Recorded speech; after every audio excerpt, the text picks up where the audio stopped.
Hello students, welcome to Chaturvedi coaching classes. तो students, आज के इस लेक्चर में मैं आप लोगों के सामने डिस्कशन करूंगा रिएक्शन के बारे में, मतलब अभिक्रिया के बारे में। देखो, मैं आप लोगों के लिए बता देता हूं, ये रिएक्शन वाला पार्ट आप लोगों के लैब असिस्टेंट के सिलेबस में दे रखा है, इसलिए ध्यान से इस टॉपिक को समझ कर चलना, क्योंकि यहां से आप लोगों के बहुत सारे क्वेश्चन बनते हैं। इसलिए रिएक्शन वाले पार्ट को आप लोग ध्यान से समझ कर चलना।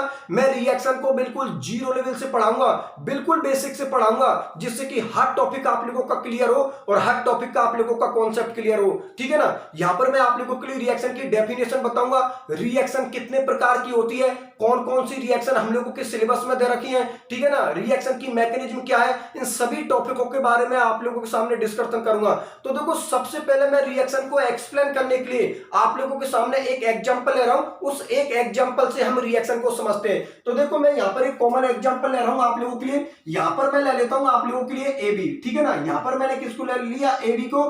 ठीक है ना। और यहां पर मैंने किसको ले लिया, सी डी को। अब देखो, आप लोगों को पता है ये जो बंद होता है, ये कौन से बंद की निशानी होती है, सहसंयोजक बंद की, मतलब कोवेलेंट बॉन्ड की। इस बंद से एक एटम तो आप लोगों का ए जुड़ा हुआ है, एक एटम आप लोगों का बी जुड़ा हुआ है। यहां पर इस बंद से आप लोगों का सी एटम जुड़ा हुआ है और डी एटम जुड़ा हुआ है। ठीक है ना। तो इस बंद से सी एटम भी जुड़ा हुआ है, डी एटम भी जुड़ा हुआ है। और आप लोगों को पता है कि एक बंद में कितने इलेक्ट्रॉन होते हैं, 2 इलेक्ट्रॉन प्रेजेंट होते हैं। भाई, हम अच्छी तरीके से जानते हैं एक सहसंयोजक बंद में या एक कोवेलेंट बॉन्ड में कितने इलेक्ट्रॉन प्रेजेंट होते हैं, 2 इलेक्ट्रॉन प्रेजेंट होते हैं। तो मैं अपनी तरफ से ये मान के चल रहा हूं कि इस बंद से ए एटम भी जुड़ा हुआ है और बी एटम भी जुड़ा हुआ है। अब मैं ये मान के चल रहा हूं कि माना कि ए से ज्यादा विद्युत ऋणता किसकी है, बी की, मतलब ए से ज्यादा इलेक्ट्रोनेगेटिविटी किसकी है, बी की।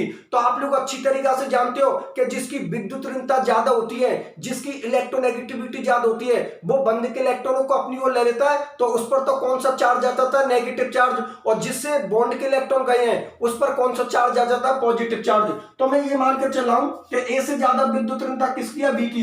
तो ये बॉन्ड के इलेक्ट्रॉन किसकी तरफ शिफ्ट हो जाएंगे, बी की तरफ। तो इस पर तो कौन सा चार्ज आएगा, पॉजिटिव चार्ज। इस पर कौन सा चार्ज आएगा, नेगेटिव चार्ज। चलो मैं इस बार एग्जांपल की बात करता हूं। ठीक है ना। इस बॉन्ड से आप लोगों का सी भी एटम जुड़ा हुआ है और डी एटम भी जुड़ा हुआ है। अब मैं ये मानकर चल रहा हूं कि इस बंद से सी एटम भी जुड़ा हुआ है और आप लोगों का डी एटम भी जुड़ा हुआ है। तो मैं ये मान के चल रहा हूं कि सी की विद्युत ऋणता डी से ज्यादा है, मतलब जो सी की इलेक्ट्रोनेगेटिविटी है वो डी से क्या है, ज्यादा। तो कॉमन सी बात है, बॉन्ड के इलेक्ट्रॉन किसकी तरफ शिफ्ट हो जाएंगे, सी की तरफ। तो सी पर तो कौन सा चार्ज आ जाएगा, नेगेटिव चार्ज। सी पर तो कौन सा चार्ज आ जाएगा, नेगेटिव चार्ज। और डी पर कौन सा चार्ज आ जाएगा, पॉजिटिव चार्ज। अब आप लोगों को पता, आप अच्छी तरीके से जानते हो कि केमिस्ट्री के अंदर जो समान आवेश होते हैं वो एक दूसरे को क्या करते हैं, प्रतिकर्षित करते हैं, अर्थात रिपल्सन करते हैं। लेकिन जो विपरीत आवेश होते हैं, जो अपोजिट चार्ज होते हैं, वो एक दूसरे को क्या करते हैं, आकर्षित करते हैं, मतलब अट्रैक्शन करते हैं। तो यहां पर आप लोगों को क्या होता है कि जैसे कि यहां पर ए पर कौन सा चार्ज आया, पॉजिटिव, और बी पर कौन सा चार्ज आया, नेगेटिव। यहां पर सी पर कौन सा चार्ज आया, नेगेटिव, और डी पर कौन सा चार्ज आएगा, पॉजिटिव। तो देखो, ये सी तो किसके साथ जुड़ जाएगा, ए के साथ, और ये डी किसके साथ जुड़ जाएगा, बी के साथ। तो जो आप लोगों का प्रोडक्ट बनेगा, वो प्रोडक्ट आप लोगों का क्या बनेगा, एसी प्लस बीडी। ठीक है ना। AC plus BD. मेरी बात आप लोग समझ में आ गई ना। देखो, ज्यादातर जो हमारी ऑर्गेनिक केमिस्ट्री की जो रिएक्शन होती है वो आयनिक टाइप की होती है, आयनिक प्रकार की होती है। आप लोगों को कुछ नहीं करना है, इसको प्लस माइनस में तोड़ना है, इसको प्लस माइनस में तोड़ना है और अपोजिट करके जोड़ देना है। प्लस को माइनस से जोड़ देना, माइनस को प्लस से जोड़ देना है। ये आप लोगों का प्रोडक्ट हो गया, और ये आप लोगों का जो भी प्रोडक्ट के अलावा जो भी चीज बाहर निकली है। अब मैं इन सभी स्टेपों के नाम बता देता हूं कि इस वाले स्टेप को हम क्या बोलते हैं, इस वाले स्टेप को हम क्या बोलते हैं, इस वाले स्टेप को हम क्या बोलते हैं, और इस वाले स्टेप को हम क्या बोलते हैं। तो देखो, रिएक्शन के इस वाले स्टेप को हम बोलते हैं क्रियाधार।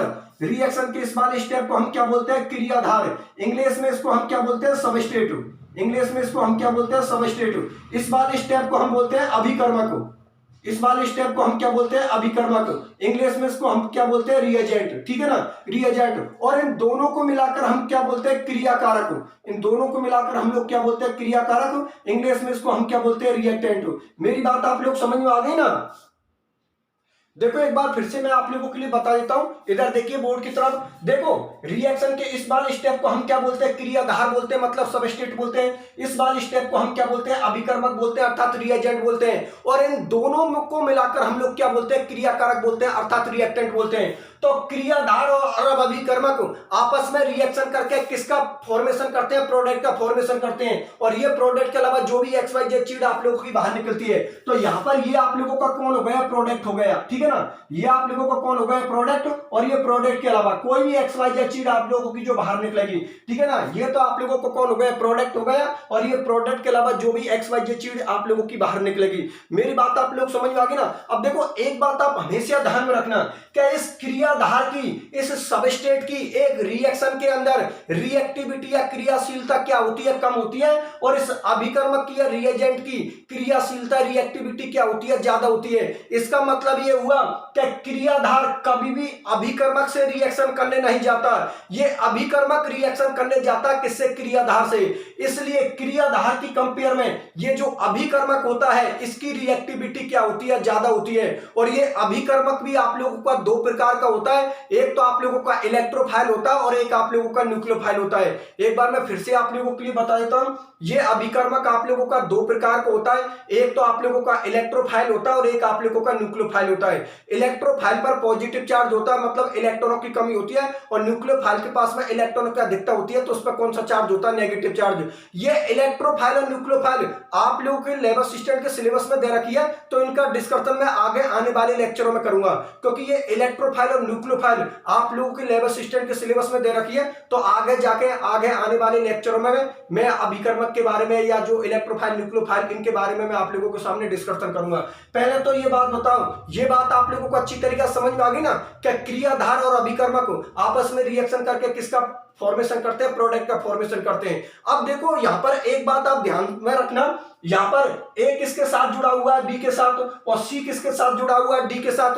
लेकिन प्रोडक्ट के अंदर देखो ये ए किसके साथ जुड़ा हुआ है, सी के साथ, और ये बी किसके साथ जुड़ा हुआ है, डी के साथ। इसका मतलब ये हुआ कि क्रिया कारक के जब बंध टूटते हैं तो किसका फॉर्मेशन होता है, या क्या बनते हैं, प्रोडक्ट के बंध बनते हैं। इसका मतलब ये बंध तो आप लोगों के क्या हो चुके हैं, पुराने हो चुके हैं, और ये बंध आप लोगों के क्या हो चुके नहीं। तो मैं यहां पर आप लोगों के सामने लिख देता हूं, ये तो आप लोगों को कौन से हो गए, पुराने बंध, ठीक है ना। ये तो कौन हो गए आप लोगों के पुराने बंध, और ये बंध आप लोगों के कौन से हो गए, नए बंध, ठीक है ना। तो रिएक्शन की यहाँ पर डेफिनेशन निकलकर सामने क्या आ रही है कि पुराने बंधों के टूटने तथा नए बंधों के बनने की प्रक्रिया को हम लोग क्या बोलते हैं, रिएक्शन बोलते हैं या अभिक्रिया बोलते हैं। एक बार मैं फिर से रिएक्शन की डेफिनेशन आप लोगों के लिए बता देता हूं। रिएक्शन की डेफिनेशन ये हुई आप लोगों की, क्या पुराने बंधों के टूटने तथा नए बंधों के बनने की प्रक्रिया को हम लोग क्या बोलते हैं, अभिक्रिया बोलते हैं, रिएक्शन बोलते हैं। पहले तो ये बात बता, ये बात आप लोगों को अच्छी तरीके से समझ में आ गई। एक बार मैं फिर से आप लोगों के लिए बता देता हूं,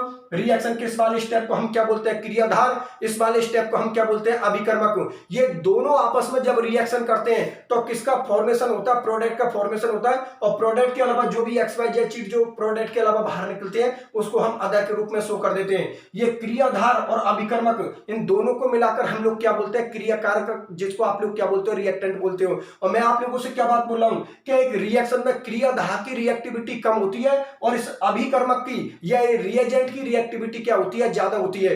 तो क्रियाधार कभी भी अभिकर्मक से रिएक्शन करने नहीं जाता, ये अभिकर्मक किसके साथ रिएक्शन करता है, क्रियाधार के साथ। और ये अभिकर्मक भी मैंने आप लोगों के लिए कितना टाइप का बताया, दो टाइप के बताए, एक तो मैंने इलेक्ट्रोफाइल बताया, एक न्यूक्लियोफाइल। ये भी हम लोगों के सिलेबस में दे रखे, जिनका डिस्कशन आगे आने वाले लेक्चरों में करूंगा। बात समझ में आ गई ना। फिर मैंने रिएक्शन की क्या डेफिनेशन बताई है कि आप लोगों को पता है कि ये बंध टूट गए तभी तो इन बंधों का निर्माण हुआ। इसका मतलब ये बंध आप लोगों के पुराने हो चुके हैं तभी तो नए बंधों का निर्माण हुआ है। इसका मतलब रिएक्शन की डेफिनेशन ये हुई कि पुराने बंधों के टूटने तथा नए बंधों के बनने की प्रक्रिया को हम लोग क्या बोलते हैं, अभिक्रिया बोलते हैं, अर्थात रिएक्शन बोलते हैं। मेरी बात आप लोग समझ में आ गई ना। चलो ठीक है, बहुत अच्छी बात है। अब एक एग्जांपल मैं आप लोगों के सामने ले लेता हूं, उस एग्जांपल से रिएक्शन वाला पार्ट आप लोगों के समझ में आ जाएगा। तो एक कॉमन सी रिएक्शन ले रहा हूं, ठीक है ना। रिएक्शन करने का पैटर्न आप लोगों को वही है, क्रियाधार और अभिकर्मक को आप लोगों को प्लस माइनस में तोड़ना है और एक दूसरे से जोड़ना है, बस आप लोगों को प्रोडक्ट बन जाएगा। क्योंकि केमिस्ट्री के अंदर जो ज्यादातर रिएक्शन होती है, विशेषकर ऑर्गेनिक केमिस्ट्री के अंदर जो ज्यादातर रिएक्शन होती है वो आयनिक टाइप की होती है। आयनिक टाइप का मतलब ये होता है कि क्रियाधार और अभिकर्मक को प्लस माइनस में तोड़ दो और अपोजिट करके जोड़ दो, प्लस को माइनस से जोड़ दो, माइनस को प्लस से जोड़ दो। चलो ठीक है, बहुत अच्छी बात है। एक एग्जाम्पल आप लोगों को सामने ले लेता हूं। तो देखो यहां पर मैं आप लोगों के सामने एक एग्जांपल ले रहा हूं, ठीक है ना। यहां पर मैं क्या ले रहा हूं, RX ले रहा हूं और उसकी रिएक्शन मैं किसके साथ कर रहा हूं, वाटर के साथ, ठीक है ना। ये RX कौन हो गया, एल्किल हैलाइड हो गया और ये आप लोगों का कौन हो गया, वाटर हो गया। तो मैंने आप लोगों से क्या बात बोली है कि रिएक्शन करने का पैटर्न क्या होगा, क्या इस क्रियाधार को प्लस माइनस में तोड़ लो और इस अभिकर्मक को प्लस माइनस में तोड़ दो और अपोजिट करके जोड़ दो। चलो ठीक है, बहुत अच्छी बात है, इसको तोड़ते हैं। तो देखो आप लोगों को पता है ये R कौन होता है, एल्किल ग्रुप होता है और X कौन होता है, हेलोजन, ठीक है ना। अब हम अच्छी तरीके से जानते हैं कि जो हेलोजन फैमिली के तत्व होते हैं उनकी विद्युत ऋणता या इलेक्ट्रोनेगेटिविटी क्या होती है, ज्यादा। तो कॉमन सी बात है, बॉन्ड के इलेक्ट्रॉन किसकी तरफ शिफ्ट होंगे, एक्स की तरफ। तो इस पर तो कौन सा चार्ज आएगा, पॉजिटिव चार्ज, और इस पर कौन सा चार्ज आएगा, नेगेटिव चार्ज। और वाटर को हम जानते हैं कि वाटर किसमें टूटता है, वाटर टूटता है H प्लस और OH माइनस के अंदर। तो देखो इधर बोर्ड की तरफ देखिए, मैं आप लोगों के लिए बता देता हूं। यहां पर मैंने किसको ले लिया, एल्किल हैलाइड को ले लिया और उसकी रिएक्शन मैंने किसके साथ करवा दी, वाटर के साथ। तो मैंने आप लोगों के लिए क्या बात बताई है कि इस वाले स्टेप को तो हम क्या बोल रहे हैं, क्रियाधार बोल रहे हैं, इस वाले स्टेप को हम क्या बोल रहे हैं, अभिकर्मक बोल रहे हैं। दोनों को मैंने प्लस माइनस में तोड़ दिया। अब मैं क्या करूंगा, अपोजिट करके जोड़ दूंगा। प्लस को तो मैं माइनस से जोड़ दूंगा, माइनस को मैं किससे जोड़ दूंगा, प्लस के, ठीक है ना। तो ध्यान में रखना, ये वाला स्टेप जो क्रियाधार है ये रिएक्शन करने इसके पास नहीं जाएगा, ये रिएक्शन करने के लिए उसके पास में जाएगा। क्योंकि ये वाला स्टेप कौन सा हुआ आप लोगों का, अभिकर्मक, जिसकी रिएक्टिविटी क्या होती है, ज्यादा, और जिसकी रिएक्टिविटी ज्यादा होती है वो पहले रिएक्शन करता है। इसका मतलब ये हुआ कि ये H तो किसके साथ जुड़ेगा, X के साथ। क्योंकि आप लोगों को पता है H के पास में कौन सा चार्ज है, पॉजिटिव, और X के पास में कौन सा चार्ज है, नेगेटिव। तो ये H तो किससे जुड़ जाएगा, X से, और ये OH किससे जुड़ जाएगा, एल्किल ग्रुप से। क्योंकि R के पास में पॉजिटिव चार्ज है और OH के पास में नेगेटिव चार्ज है। इसका मतलब जो हम लोगों का प्रोडक्ट बना है वो प्रोडक्ट हम लोगों को बन गया ROH प्लस HX। मतलब ये जो प्रोडक्ट मिला है हम लोगों का, ये किसका मिला है, एल्कोहल का मिला है, ठीक है ना। इसका नाम कौन है, एल्किल अल्कोहल। और ये जो भी आप लोगों का ये रिएक्शन से आप लोगों का बाहर निकल गया। पहले तो ये बात बताओ, ये बात आप लोग समझ में आ गई ना। और देखो रिएक्शन करने का सबसे सीधा पैटर्न यही है जो मैंने अभी थोड़ी देर पहले आप लोगों के लिए बताया है। मैंने क्या बात बताई है कि ऑर्गेनिक केमिस्ट्री की जो ज्यादातर रिएक्शन होती हैं वो आयनिक टाइप की होती हैं। आप लोगों को कुछ नहीं करना, क्रियाधार और अभिकर्मक को प्लस माइनस में तोड़ना और अपोजिट करके आप लोगों को जोड़ना है। इसको मैंने प्लस माइनस में तोड़ा, इसको मैंने प्लस माइनस में तोड़ा और अपोजिट करके जोड़ दिया, तो ये हम लोगों को प्रोडक्ट मिल गया। और जो भी रिएक्शन के दौरान जो भी बाहर निकला है वो मैंने यहां पर शो कर दिया। तो ये तो आप लोगों का क्रियाधार हो गया, ये अभिकर्मक हो गया, ये प्रोडक्ट हो गया, और ये प्रोडक्ट के अलावा जो भी XYZ चीज आप लोगों की बाहर निकली है। पहले तो ये बात बताऊं, ये बात आप लोगों को अच्छी तरीके से समझ में आ गई। चलो ठीक है, बहुत अच्छी बात है। अब जो मैं अगला टॉपिक ले रहा हूं वो मैं टॉपिक ले रहा हूं अभिक्रिया के प्रकार, टाइप ऑफ रिएक्शन। क्या केमिस्ट्री में रिएक्शन कितने प्रकार की होती है। तो चलो ठीक है, मैं हेडिंग डाल देता हूं, अभिक्रिया के प्रकार मतलब टाइप ऑफ रिएक्शन। तो देखो उसको भी कंप्लीट करवा देता हूं आप लोगों के लिए।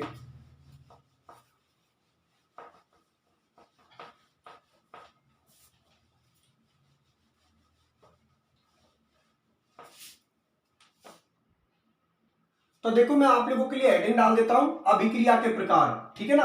अभिक्रिया के प्रकार मतलब टाइप ऑफ रिएक्शन, अभिक्रिया के प्रकार, अभिक्रिया के प्रकार मतलब टाइप ऑफ रिएक्शन।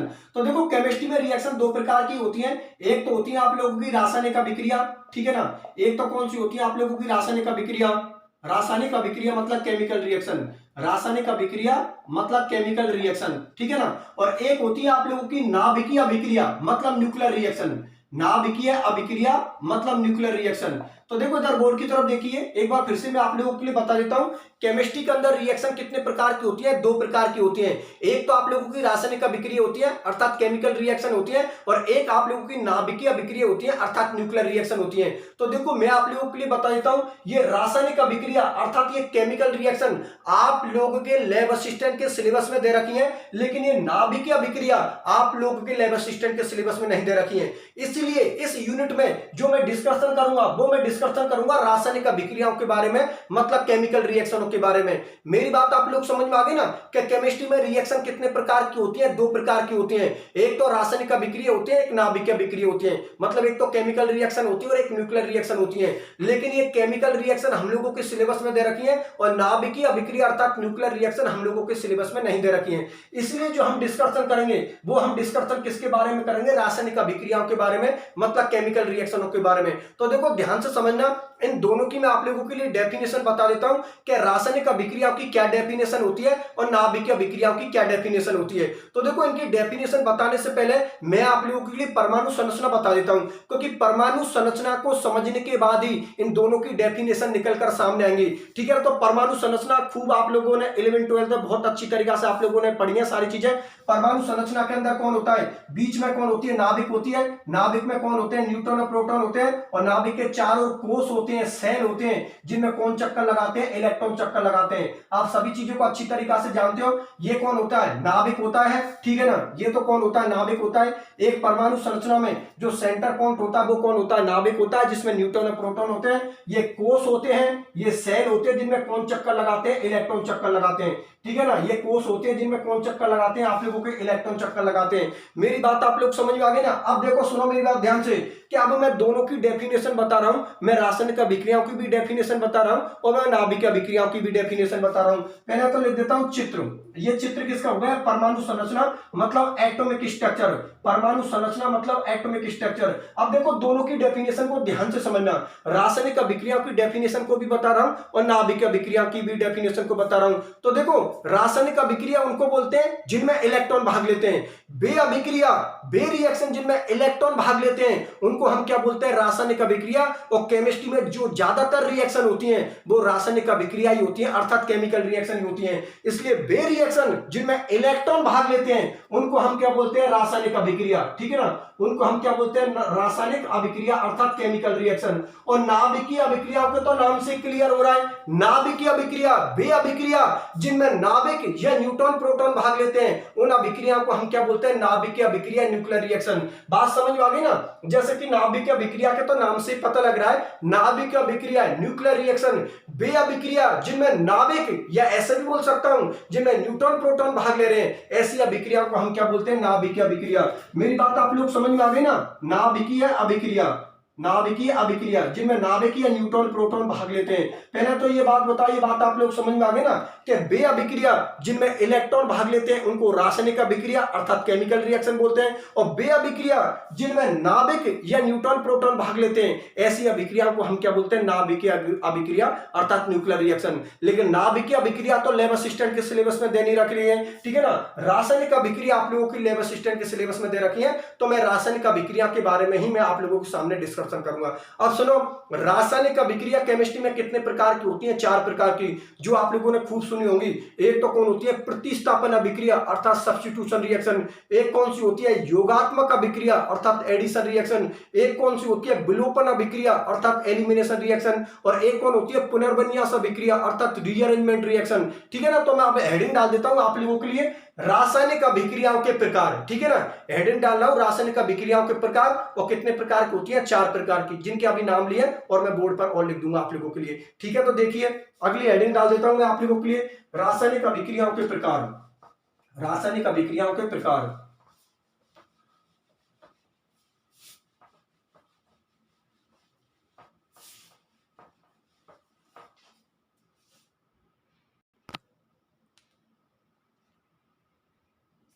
तो हेडिंग हो गई आप लोगों की रासायनिक अभिक्रियाओं के प्रकार। ठीक है ना,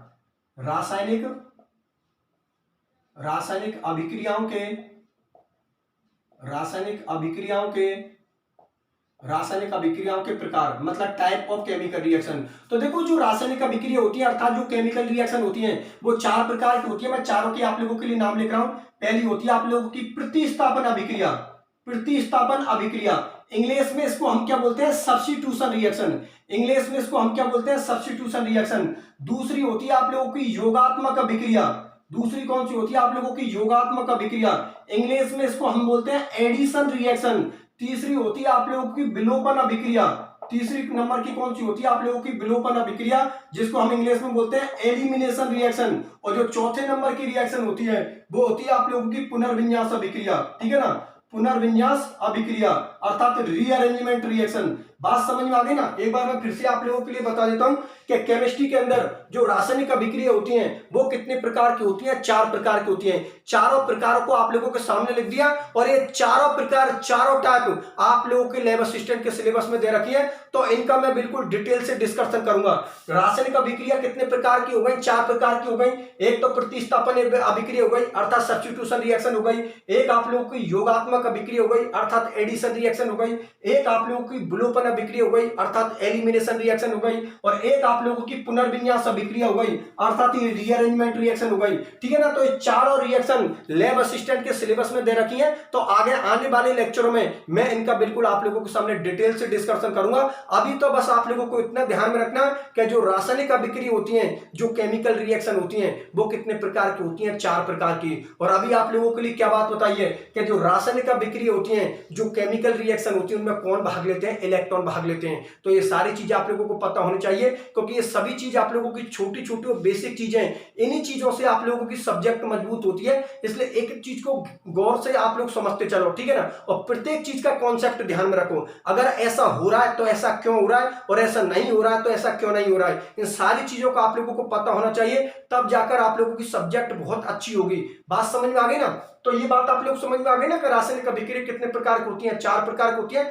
चारों के आप लोगों के सामने मैंने टाइप लिख दिए। अब मैं डिस्कशन करूंगा कि रासायनिक अभिक्रिया की जो क्रियाविधि होती है अर्थात जो केमिकल रिएक्शन होती है, उनकी मैकेनिज्म होती है, वो कितने प्रकार की होती है। तो देखो मैं आप लोगों के लिए बता देता हूं कि रासायनिक अभिक्रियाओं की क्रियाविधि कितने प्रकार की होती है। 2 प्रकार की होती है। एक तो आयनिक क्रियाविधि होती है और एक मुक्त मूलक क्रियाविधि होती है। तो उनको भी मैं आप लोगों के सामने एक्सप्लेन कर देता हूं। तो अगली हेडिंग डाल देता हूं मैं आप लोगों के सामने, रासायनिक अभिक्रियाओं की क्रियाविधि। तो देख लो, उसको भी समझा देता हूं आप लोगों के लिए।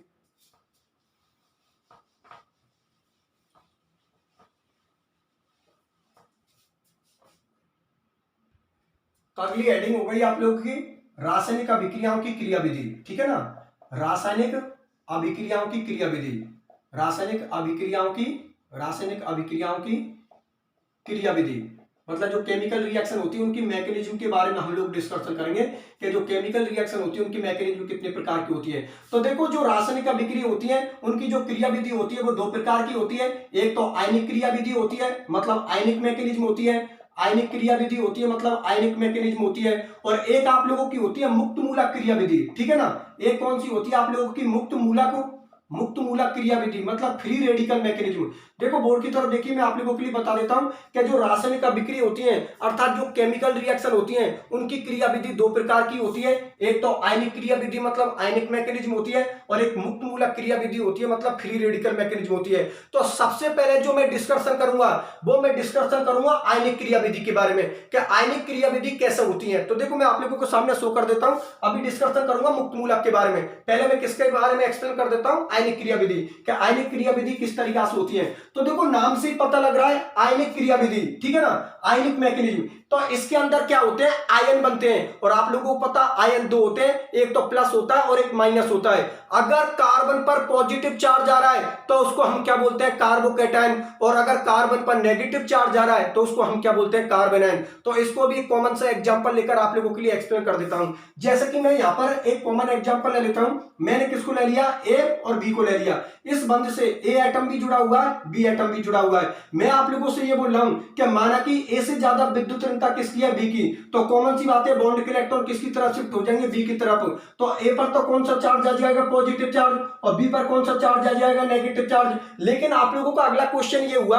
कि ठीक है सर, ये बात तो समझ में आ गई कि अगर ए से ज्यादा विद्युत ऋणता बी की हुई तो ए पर पॉजिटिव चार्ज आ जाएगा और बी पर नेगेटिव चार्ज। लेकिन सर ऐसा भी तो हो सकता है, ए की भी तो विद्युत ऋणता ज्यादा हो सकती है। बिल्कुल हो सकती है। तो उस केस को भी मैं शो कर देता हूं। देखो कंडीशन ऐसी भी हो सकती है कि ए की भी विद्युत ऋणता आप लोगों की ज्यादा हो सकती है। तो अगर ए की विद्युत ऋणता ज्यादा होगी तो ये बॉन्ड के इलेक्ट्रॉन किसकी तरफ शिफ्ट हो जाएंगे, ए की तरफ शिफ्ट हो जाएंगे। तो ए पर कौन सा चार्ज आ जाएगा आप लोगों का, ए पर कौन सा चार्ज आ जाएगा, नेगेटिव चार्ज। और जो बी है उस पर कौन सा चार्ज आ जाएगा, पॉजिटिव चार्ज। बात समझ में आ गई ना। मतलब जिस एटम की विद्युत ऋणता ज्यादा होगी, जिस एटम की इलेक्ट्रोनेगेटिविटी ज्यादा होगी, उस पर तो नेगेटिव चार्ज आ जाएगा। और जिसकी विद्युत ऋणता कम होगी, ठीक है ना, या जिसकी इलेक्ट्रोनेगेटिविटी कम होगी, उस पर कौन सा चार्ज आ जाएगा, पॉजिटिव चार्ज। बात बात समझ में आ गई ना। अब आप लोगों को पता केमिस्ट्री किसकी चल रही है, कार्बन की चल रही है। इसका मतलब ये पॉजिटिव और नेगेटिव हम किसके रेस्पेक्ट में देख रहे हैं, कार्बन के रेस्पेक्ट में देख रहे हैं। अगर कार्बन पर पॉजिटिव चार्ज आ गया तो उसको हम क्या बोलेंगे, कार्बोकेटायन,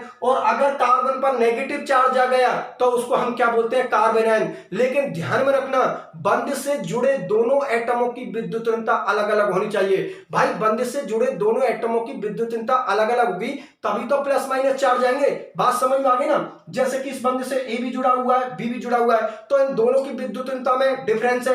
यहां पहले केस में, ऊपर वाले केस में मैंने ए से ज्यादा विद्युतता किसकी मानी है, बी की, और नीचे वाले केस में मैंने ए की विद्युतता ज्यादा मानी किससे, बी से। बात समझ में आ गई ना। तो बंध से जुड़े दोनों एटमों की विद्युतता अलग अलग होगी तभी जाकर प्लस और माइनस चार्ज बनेंगे। एग्जांपल के तौर पर आप लोगों के दो कोई भी एटम हो सकते हैं जिनकी विद्युतता अलग अलग होगी। जैसे मैंने यहाँ पर HCl को ले लेता हूं, HBr को ले लेता हूं, HI को ले लेता हूं, और भी बहुत सारे एग्जांपल आप लोगों को हो सकते हैं। यहाँ पर दोनों एटमों की विद्युतता या दोनों एटमों की इलेक्ट्रोनेगेटिविटी क्या होती है, अलग अलग, ठीक है ना। तो बंध से जुड़े दोनों एटमों की अगर विद्युतता अलग अलग हुई तो एक पर पॉजिटिव चार्ज आएगा और एक पर नेगेटिव चार्ज आएगा। पॉजिटिव वाले को हम कार्बोकेटायन बोलेंगे और नेगेटिव वाले को हम कार्बोएनायन बोलेंगे। ये किसके अंदर होता है, आयनिक क्रियाविधि के अंदर, आयनिक मैकेनिज्म के अंदर। बात समझ में आ गई। चलो ठीक है, बहुत अच्छी बात है। अब मैं दूसरी क्रियाविधि को ले लेता हूं, मुक्त मूलक क्रियाविधि, मतलब फ्री रेडिकल मैकेनिज्म। तो देखो मुक्त मूलक को भी आप लोगों के लिए एक्सप्लेन कर देता हूं मैं। दूसरी क्रियाविधि आप लोगों की कौन सी हो गई, मुक्त मूलक क्रियाविधि, मतलब फ्री रेडिकल मैकेनिज्म। दूसरी क्रियाविधि हो गई मुक्त मूलक क्रियाविधि, मुक्त मूलक क्रियाविधि मतलब फ्री रेडिकल मैकेनिज्म। मुक्त मूलक क्रियाविधि मतलब फ्री रेडिकल मैकेनिज्म।